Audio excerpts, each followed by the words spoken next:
Jail నుంచి పారిపోవడానికి పోలీసులే సహకరించారని టీడీపీ నేత వర్ల రామయ్య అన్నారు. ఏపీ సీఓ ముఖేష్ కుమార్ మీనాను కలిసి పలు అంశాలపై టీడీపీ నేతలు కంప్లైంట్ చేశారు. పిన్నెల్లి అక్రమంగా పోలింగ్ బూతులకు చొరబడి ఈవీఎంలు పగలగొడితే గుర్తు తెలియని వ్యక్తులు ధ్వంసం చేశారని చెప్పడం విడ్డూరమని వర్ల రామయ్య అన్నారు. పాల్వాయి బూత్లో కేంద్ర బలగాలను ఎందుకు నియమించలేదని ప్రశ్నించారు. స్టాంపులు, గెజిటెడ్ సంతకాలు లేని పోస్టల్ బ్యాలెట్ ఓట్లను పరిగణలోకి తీసుకోవాలని ఈసీని టీడీపీ నేతలు కోరారు. బెదిరింపులకు పాల్పడుతున్న కాకాన్ని వెంటనే అరెస్ట్ చేయాలని డిమాండ్ చేశారు.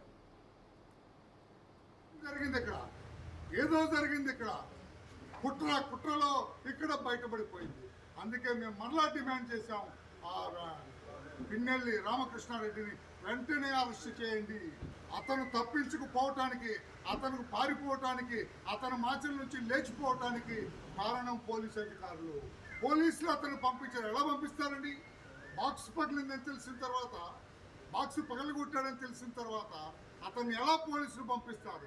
హౌస్ అరెస్ట్ ఏంటి? తీసుకెళ్లి లాకప్లో పడేయాలి కదా. హౌస్ మీ అరెస్ట్లో ఉండగా ఎలా పారిపోతాడు? పోలీసులు ఎస్కార్ట్ చేయడం ఏంటి? ఎస్పీ అతనికి సహకరించాడా? డిఐజీ సహకరించాడా? ఎవరు సహకరించారు? ఇదంతా కూడా తేల్చాలంటే మీరు తేల్చగలరా? ఇదంతా మీకు తెలియకుండా జరిగిందని కూడా చాలా ఇంపార్టెంట్ పాయింట్. ఇదంతా మీకు తెలియకుండా జరిగిందని కూడా ప్రశ్నించాం. సమాధానం లేదు. ఎంక్వైరీ జరుగుతుంది, సిట్ వాళ్ళు చూస్తున్నారు, అటు చేస్తున్నారు. సరే, ఈ పోలింగ్ విషయానికి, కౌంటింగ్ విషయానికి వచ్చేటప్పటికి 500 పోస్టల్ బ్యాలెట్కి ఒక టేబుల్ ఉండాలి కౌంట్ చేయడానికి. మీరు సరిపడే టేబుల్స్ వేస్తున్నట్టుగా కూడా మాకు తెలియటం లేదు.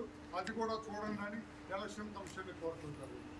కొన్ని పోస్టల్ బ్యాలెట్స్ మీద గెజిటెడ్ ఆఫీసర్ స్టాంప్ వేయలేదు.